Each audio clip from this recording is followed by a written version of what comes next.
Rayalaseema lift పై AP శాసనమండలి దదరిల్లింది. YCP TDP సభ్యులు పోటాపోటీగా నినాదాలు చేస్తూ మండలిని హోరెత్తించారు. సీమకు చంద్రబాబు ద్రోహం చేస్తున్నారంటూ వైసీపీ సభ్యులు ఆరోపించారు. దీంతో టీడీపీ వైసీపీ సభ్యుల మధ్య మాటల యుద్ధం జరిగింది. 2 సార్లు సభ వాయిదా పడింది. తెలంగాణ అసెంబ్లీలో సీఎం రేవంత్ రెడ్డి చేసిన ప్రకటనపై టీడీపీ సభ్యులు సమాధానం చెప్పాలని వైసీపీ పట్టుబట్టింది. తాము మాట్లాడుతుంటే మైక్ సౌండ్స్ తగ్గిపోతున్నాయని మాజీ మంత్రి బొత్స అసహనం వ్యక్తం చేశారు. సమాధానం చెప్పకుండా మరో ప్రశ్నకు ఎలా వెళ్తారని ప్రశ్నించారు.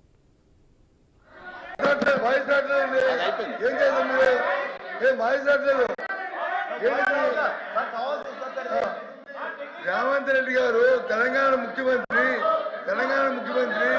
అక్కడ చెప్పిన ఏదైతే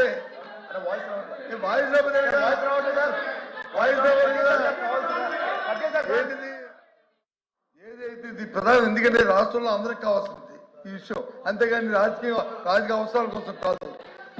ఎవరైతే శాసనసభ సాక్షిగా తెలంగాణ ముఖ్యమంత్రి రేవంత్ రెడ్డి గారు ఏదైతే అంశాన్ని లేవనెత్తారో, రాయలసీమ ఎత్తులపోత పథకాన్ని నేను చెప్తేనే చంద్రబాబు నాయుడు ఆపారన్నారు. అది వాస్తవా కాదా? అది వాస్తవమే అవుతుందని చెప్పండి. వాస్తవం అవుతుంది. ఒకటి. రెండు గౌరవ మంత్రి గారిని మీ ద్వారా అడుగుతున్నాం, ఈ పథకాన్ని మళ్ళీ ఎప్పుడులో ప్రారంభించి ఎప్పుడులో పూర్తి చేస్తారో దయచేసి మీరు సమాధానం ఉంటే చెప్పండి, లేకపోతే సమాధానం పంపించండి. అది ఈ రెండు కూర్చొని ఎందుకండి నేను అడుగుతున్నా. అది నాకు కావాల్సింది. రాయలసీమలో ఎవరైతే తెలంగాణ ముఖ్యమంత్రి రేవంత్ రెడ్డి గారు శాసనసభ సాక్షిగా చంద్రబాబు నాయుడు గారు నాకున్న సన్నిహితులతో స్నేహంతో దీన్ని ఆపమన్నా అని చెప్పారో అది వాస్తవమా కాదా? అది ముందు చెప్పండి. రెండోది ఎప్పుడో ప్రారంభిస్తారు, ఎప్పుడో. ఎందుకంటే ఆయనే చెప్పారు అధ్యక్ష, ఆయనే చెప్పారు. ఎవరు జగన్మోహన్ ఏమన్నా వచ్చి ఎంత సాయం చేశారు, ఎంత ఖర్చు పెట్టారు, ఇన్ని ట్రిబ్యునల్ వచ్చి వినండి. మరి వినండి, చెప్తారండి. నేను చెప్పకపోతే తప్ప అది బొప్పు చెప్తారుగా. ఆయన వచ్చి ట్రిబ్యునల్ వచ్చి ఆయన ఫైన్ వేసింది, ఆయన వచ్చి ఆపారు, ఇవన్నీ చెప్పారు. అంటే అప్పుడున్న ప్రభుత్వం ఎన్ని అడ్డంకులు వచ్చినా, ఎన్ని ట్రిబ్యునల్ గొడవలు వచ్చినా, ఏదైనా ఆ ఇంట్రెస్ట్ తో పని చేయాలన్న తపంతోనే ఆయన కార్యక్రమం చేశారు. కానీ ఆ ముఖ్యమంత్రి వచ్చి ఈ ముఖ్యమంత్రి గారిని ఆపాదిస్తూ మా ఎదుర్కొన్న సేవ అనుబంధాలతో ఈ కార్యక్రమం ఆపాలని చెప్పాడు. దయచేసి దానికి వివరణ ఇవ్వాల్సిందిగా మంత్రి గారు ఉంటే సమాధానం చెప్పండి, లేకపోతే తర్వాత చెప్తానని చెప్పాలండి. కానీ అడుగుతుంది అది. ప్లీజ్ మంత్రి గారు. ధన్యవాదాలు అధ్యక్ష. ఇప్పుడు గౌరవ సభ్యులు అడిగినటువంటి ప్రశ్నకు ఎంత సమయమైనా సరే మేము చర్చించడానికి సిద్ధంగా ఉన్నాం. రైట్ ప్లాట్ఫామ్ మీద రమ్మన్నాం. ఆల్రెడీ నిన్న రేపు కూడా దీని షార్ట్ డిస్కషన్ కూడా ఉంది. వాళ్ళు వాకౌట్ చేయకుండా ధైర్యంగా వచ్చి కూర్చోమని చెప్పండి. ధైర్యంగా వాస్తవాలు విని ఓపుకోండి, సమాధానం వినేంత వరకు ఉండమని బొత్స సత్యనారాయణ గారిని మీ ద్వారా కూడా రిక్వెస్ట్ చేస్తున్నాం. రేపు వాకౌట్ చేయకుండా లాస్ట్ వరకు ఉండమని చెప్పేసి అడుగుతున్నాం. కమిట్మెంట్ అడుగుతున్నాం. నెంబర్ 1. నెంబర్ 2, నేను చెప్పింది ఏంటంటే ఏదైతే ఈ క్వశ్చన్ నేననే కాదు, నిన్న మా అధికారులు కూడా అంతా కూడా ఈ క్వశ్చన్ మేము కూడా చూసాం. ఏదైతే రాయలసీమ ఎత్తిపోతల పథకం గురించి ఇంతకుముందు మాట్లాడారో దాని మీద నేను క్లారిటీ ఇచ్చాను. ఈ క్వశ్చన్లో ఇతర రాయలసీమ ఎత్తిపోతల పథకాలు అంటే రాయలసీమలో ఉన్నటువంటి లిఫ్ట్ ఇరిగేషన్స్ ఏవైతే ఉన్నాయో అవన్నీ ఇందులో వస్తున్నాయనేటువంటిది మాకు ఇచ్చినట్టు ఆన్సర్. ఓకే. ఇప్పుడు కాకపోతే గౌరవ సభ్యులు రాయలసీమ ఎత్తిపోతల పథకం గురించే మేము ఇందులో అడిగామని చెప్తున్నారు కాబట్టి ఖచ్చితంగా దాని గురించి కూడా నేను వాళ్ళకి ఇందాక నేను చెప్పింది సరిగ్గా వాళ్ళకి గలాటా వాళ్ళు సరిగ్గా అర్థమైనట్టుగా లేదు. అది చేత రెండోసారి మళ్ళీ వాళ్ళకి చెప్పదలుచుకున్నా. ఏదైతే చాలా క్లియర్ గా అలాగే అధ్యక్ష. ఇప్పుడు ఏదైతే గౌరవ సభ్యులు అడిగారు అధ్యక్ష, మాట్లాడారు ఏదైతే పొరుగు రాష్ట్రంలో ఉన్నటువంటి అదే ఒక నిమిషం ప్లీజ్ సార్ గౌరవ సభ్యులు బొత్స సత్యనారాయణ గారు మాట్లాడారు. నేను ఆన్సర్ చెప్తాను అధ్యక్ష. గౌరవ సభ్యులు బొత్స సత్యనారాయణ మాట చెప్పారు. ఏదైతే అక్కడ ముఖ్యమంత్రి రేవంత్ రెడ్డి గారు మాట్లాడారు అని చెప్పారు. మరి అదే రోజు అక్కడ ఉన్నటువంటి హరీష్ రావు గారు కూడా మాట్లాడారు. ఆ రోజు 2020 సంవత్సరంలో ఎన్జీటీకి మేము వెళ్ళి రాయలసీమ ఎత్తిపోతల పథకాన్ని ఆపాము. ఆపడమే కాదు, హరీష్ రావు గారు కానీ అది ఇంకా అక్కడ ఉన్నటువంటి టిఆర్ఎస్ నాయకులు కూడా చెప్పారు అధ్యక్ష. ఏదైతే ఆ రోజు జగన్మోహన్ రెడ్డి గారితో మేము మాట్లాడాము, దీని మీద ఇంత మించి వెళ్ళకు, నీకు ఆ రాయలసీమ ఎత్తిపోతల పథకం పేరు చెప్పి నీకు ఏం కావాలో అవి నెరవేర్చుకో, నీళ్లు మాత్రం అడక్కని చెప్పి మేము అడిగో ఆ రోజే మేము నిలిపివేస్తామని చెప్పేసి అక్కడ టీఆర్ఎస్ నాయకులు మాట్లాడుతున్నారు అధ్యక్ష. అంటే నేనేం చెప్తున్నానంటే పొరుగు రాష్ట్రంలో వాళ్ళ రాజకీయ లబ్ధి కోసం వాళ్ళు మాట్లాడతారు. ఇక్కడ వాస్తవాలు ఏంటనేది మనం అంగీకరించవలసిన అవసరం ఉంది. నేను చాలా క్లియర్ గా చెప్పాం. మరి బొత్స సత్యనారాయణ గారు సీనియర్ మంత్రి అయినా ఆయన కూడా 2020లో జగన్మోహన్ రెడ్డి చంద్రబాబు నాయుడు గారు ఎన్జీటీ దానికి స్టే ఆర్డర్ ఇచ్చినప్పుడు అక్కడ ఏదైతే దాని మీద 2.6 కోట్ల రూపాయలు పెనాల్టీ విధించినప్పుడు చంద్రబాబు నాయుడు గారు జగన్మోహన్ రెడ్డి ముఖ్యమంత్రి అంటే దానికి సమాధానం లేనిటువంటి పరిస్థితి. మేము ఎన్జీటీ మాకు ఆదేశాలు ఉన్నా కూడా ధైర్యంగా చేసామని చెప్తా ఉన్నాం. మరి మీరు 2021లోనే ఎంబుక్ రికార్డ్స్ ప్రకారం 900 కోట్ల రూపాయలు బిల్ చేశారు. 900 కోట్ల రూపాయలు బిల్ చేశారు 2021 ఎంబుక్ రికార్డు ప్రకారం. మరి 2022, 2023, 2024 అదే ధైర్యంగా మీరు ఎందుకు చేయలేకపోయారు? మీ సిఎస్ ని అరెస్ట్ చేస్తామని కూడా ఆ రోజు ఉన్నటువంటి ఎన్జీటీ చైర్మన్ కూడా మరి ఆ రోజు లెటర్ ఇచ్చినటువంటి పరిస్థితి అధ్యక్ష. అంటే వీటన్నిటిని దృష్టిలో పెట్టుకుని వాళ్లే 2021లో 900 కోట్ల రూపాయలు పనులు చేశారు. పనులు చేసినటువంటి ఎంబుక్ రికార్డు ఎక్కడి వరకు ఉంది? 2021. మరి అదే ధైర్యం 3200 కోట్ల రూపాయలు మీకు సమయం ఉందిగా. 2021 ఉంది, 2022 ఉంది, 2023 ఉంది, 2024 ఉంది. 4 సంవత్సరాలు మిగిలినటువంటి పని చేయకుండా ఎందుకు అప్పుడు క్లోజ్ చేశారు? అంటే ఈ రకంగా అధికారంలో ఉంటే ఒక రకంగా, ప్రతిపక్షంలో ఉంటే మరొక రకంగా మాట్లాడడం అనేది ఇటువంటి ద్వంద్వ వైఖరి అనేది కరెక్ట్ కాదు అధ్యక్ష. ఏదైతే రాయలసీమ ఏదైతే ఆ యొక్క సాగునీరు త్రాగునీరు ఇవ్వడానికి ఈ ప్రభుత్వం ఎప్పుడు కూడా చిత్తశుద్ధితో పనిచేస్తూ ఉంది.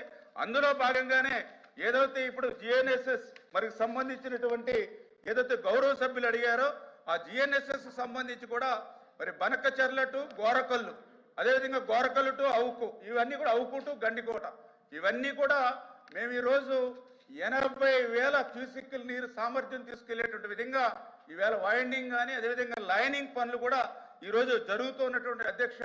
మరి ఇప్పుడే నేను కూడా చెప్పాను 203 టీఎంసీలు తీసుకున్నాం అధ్యక్ష ఈ ఒక్క సంవత్సరంలోనే. ఈరోజు రాయలసీమలో ఉన్నటువంటి జలాశయాలన్నీ కూడా జలకలతో ఇవాళ కలకలాడుతూ ఉన్నాయి అధ్యక్ష. ఈవేళ మేము రాయలసీమ వెళ్తూ ఉంటే అక్కడ నుండి రైతులు చెప్తూ ఉన్నారు ఆ రోజు శ్రీకృష్ణ దేవరాయల కాలంలో ఆ రోజు జలకలతో ఉట్టిపడేవి, మళ్ళీ ఇప్పుడు చంద్రబాబు నాయుడు గారి హయాంలో ఉట్టిపడుతున్నాయని చెప్పి ఈరోజు అక్కడ ఉన్నటువంటి చెప్తున్నటువంటి పరిస్థితి అధ్యక్ష.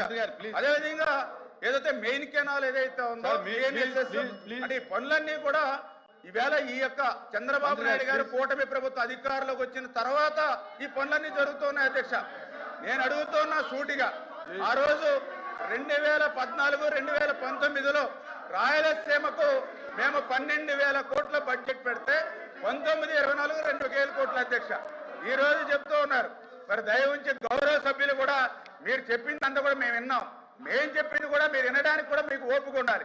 ఈవేళ మీరు రాయలసీమ గురించి మాట్లాడుతూ ఉన్నటువంటి పరిస్థితి అంటే చాలా చిత్తశుద్ధికి మరి ఎంత ద్రోహం దగా చేస్తారో అందరికీ అర్థమవుతుంది అధ్యక్ష. ఏదైతే మరి యొక్క రాయలసీమ ఇతర పథకాలు ఐడిసికి సంబంధించి 17 లిఫ్ట్లు ఇవన్నీ కూడా మేము కంటిన్యూ చేస్తున్నామని చెప్పి తెలియజేసుకుంటూ ఈవేళ మేము అడిగిన దానికి సమాధానం చెప్పట్లేదు అధ్యక్ష. నేను సూటిగా అడిగా ఏదైతే రాయలసీమ ఎత్తిపోతాలని చెప్పి ఆ రోజు 900 కోట్ల రూపాయలు మీ జేబులు నింపుకున్న మాట వాస్తవమా కాదా అంటే దానికి సమాధానం లేదు. హెచ్ఎన్ఎస్ఎస్ నుంచి జిఎన్ఎస్ఎస్ లింక్ అని చెప్పి 900 కోట్ల రూపాయలు బిల్లు పే చేసుకున్నారంటే దానికి సమాధానం లేదు. ఏదైతే ఆవులపల్లి 3 రిజర్వాయర్లు 900 కోట్ల రూపాయలు జేబులు నింపుకున్నారంటే దానికి సమాధానం లేదు. 3 ప్రాజెక్టులో 2,700 కోట్ల రూపాయలు వీళ్ళ జేబులు నింపుకున్నారు. ఒక్క చుక్క నీరు కూడా రాయలసీమకు రాలేదు అధ్యక్ష. అధ్యక్ష ఫైనల్ గా ఒకటే మాట్లాడుతూ క్లోజ్ చేస్తాను అధ్యక్ష, క్లోజ్ చేస్తున్నా. 2019, 2024 5 సంవత్సరాల్లో రాయలసీమకి ఒక్క చుక్క నీరిచ్చామని ఇవాళ ధైర్యంగా ఇవాళ గౌరవ వైసీపీ సభ్యుల్ని సమాధానం చెప్పానండి అధ్యక్ష.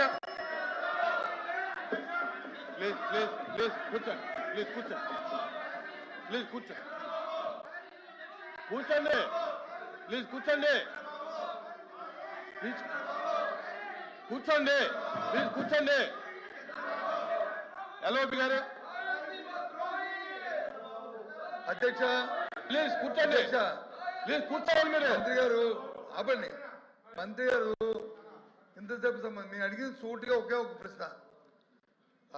అక్కడ రేవంత్ రెడ్డి గారు శాసనసభలో చెప్పారంటే హరీష్ రావు సమాధానం చెప్పారు. హరీష్ రావు సమాధానం రేవంత్ రెడ్డి సమాధానం. రేవంత్ రెడ్డి అనేవాడు బాధ్యత గల వ్యక్తి, ఒక రాష్ట్ర ముఖ్యమంత్రి నేనే ఆపించాలని రాష్ట్ర ముఖ్యమంత్రి పేరు చెప్పినప్పుడు ఇక్కడున్న ముఖ్యమంత్రి ఇక్కడున్న మంత్రివర్గ సభ్యులు చెప్పాల్సిన బాధ్యత ఈ రాష్ట్ర ప్రజానికానికి ఈ జాతీయ ప్రభుత్వం ఉంది.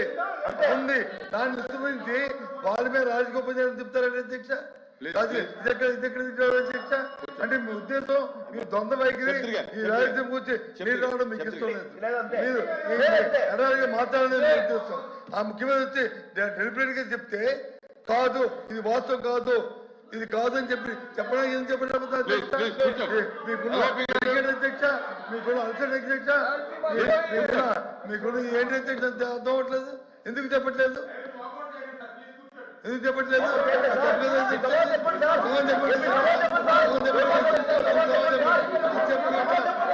చెప్తారు అధ్యక్ష, సూటిగా సమాధానం చెప్పండి. ఎస్ సార్ నో అంతే, ఎస్ సార్ నో.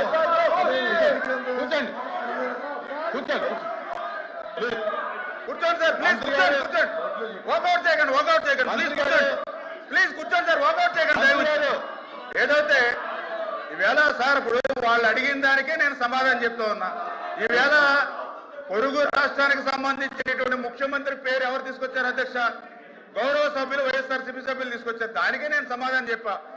ఏదైతే ఈరోజు మరి అక్కడ రేవంత్ రెడ్డి గారు ముఖ్యమంత్రిగా ఉంటే, జగన్మోహన్ రెడ్డి ముఖ్యమంత్రిగా ఉన్నప్పుడు కేసీఆర్ ముఖ్యమంత్రిగా ఉన్నాడు, హరీష్ రావు మంత్రిగా ఉన్నారు అధ్యక్ష. ఆ రోజు చాలా క్లియర్ గా కేసీఆర్ గారు చెప్పారు.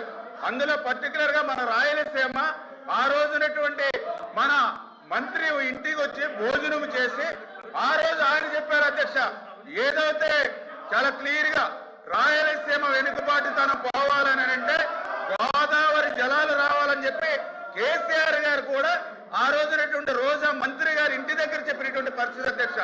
అదేవిధంగా హరీష్ గారు అయితే చాలా క్లియర్ గా చెప్పారు అధ్యక్ష, ఏదైతే ఆ రోజు జగన్మోహన్ రెడ్డిని మేమే ఒప్పించి ఆ రోజు వైఎస్ఆర్సీపీ నాయకులు కూడా చెప్పారు, మేమే ఎన్జీటీకి వెళ్ళి జగన్మోహన్ రెడ్డిని ఇంతకు మించి ముందుకు వెళ్ళొద్దని ఆదేశాలు ఇచ్చామని చెప్పి మరి అక్కడ ఉన్నటువంటి మరి కేసీఆర్ గారు కానీ హరీష్ రావు గారు కానీ మరి అక్కడ నాయకులు చెప్పారు అధ్యక్ష. అంటే ఈ రకంగా అధికారంలో ఉన్నప్పుడేమో రాయలసీమ ఎత్తిపోతల పథకాన్ని మర్చిపోయారు అధ్యక్ష 4 సంవత్సరాలు. ఇవాళ ప్రతిపక్షంలోకి వచ్చిన తర్వాత 11 సీట్లకు కూర్చోబెట్టిన తర్వాత ఇప్పుడు గుర్తొచ్చింది అధ్యక్ష, రాయలసీమ ఎత్తిపోతలు 11 సీట్లు ఇస్తేనే కానీ వీళ్ళకు గుర్తు రాలేదు అధ్యక్ష. ఎప్పుడు రాయలసీమ ఎత్తిపోతల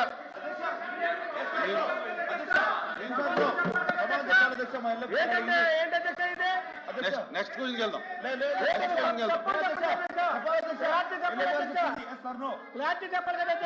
చెప్తాను ఎల్ఓపి గారు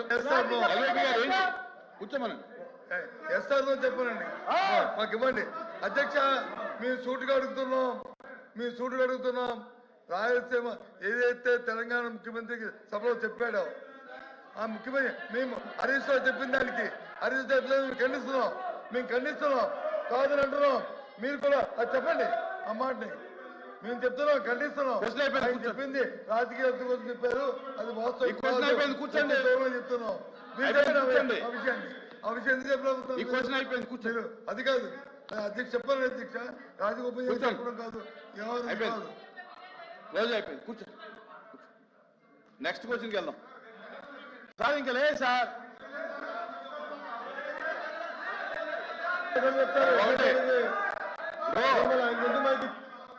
దయచేసి వినాలి. ఈ సభ నడపాలంటే ఉద్దేశం ఇరు పార్టీలుగా ఉండాలి. ఎవరు స్ట్రాటజీ వాళ్ళు వాడితే కనుక సభ నడపడం కష్టం. ఇప్పుడు స్ట్రాటజీల మీద సభ నడపాలంటే కష్టం. స్పీకర్ సార్ చెప్పండి. ఎఫ్ఎం గారు, మొదటి రోజు బీఎస్సీలో మనం ఒక డిస్కషన్ చేశాం అధ్యక్ష. క్వశ్చన్ అవర్ ఎంతసేపు ఉండాలి, కానీ 10 రోజులు వైలేషన్ జరిగింది అధ్యక్ష. ఎటువైపు నుంచి జరిగింది అధ్యక్ష? అటువైపు నుంచే జరిగింది తప్ప మేము బాధ్యతాయుతంగా ఓపికగా ప్రతి ప్రశ్నకి సమాధానం చెప్తూనే ఉన్నాం అధ్యక్ష. ఎక్కడ ఏ రోజు కూడా అవాయిడ్ చేయలేదు అధ్యక్ష. అన్న ఒక్క నిమిషం వినన్నా.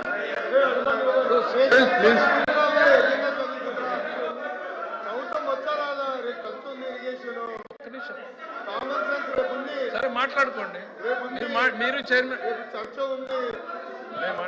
ఇప్పుడు చైర్మన్ సార్ ప్రతిరోజు కూడా నిన్న మొన్న కూడా తమ దృష్టికి తీసుకొచ్చారు. మొదటి రోజు మనం హౌస్ లో మాట్లాడింది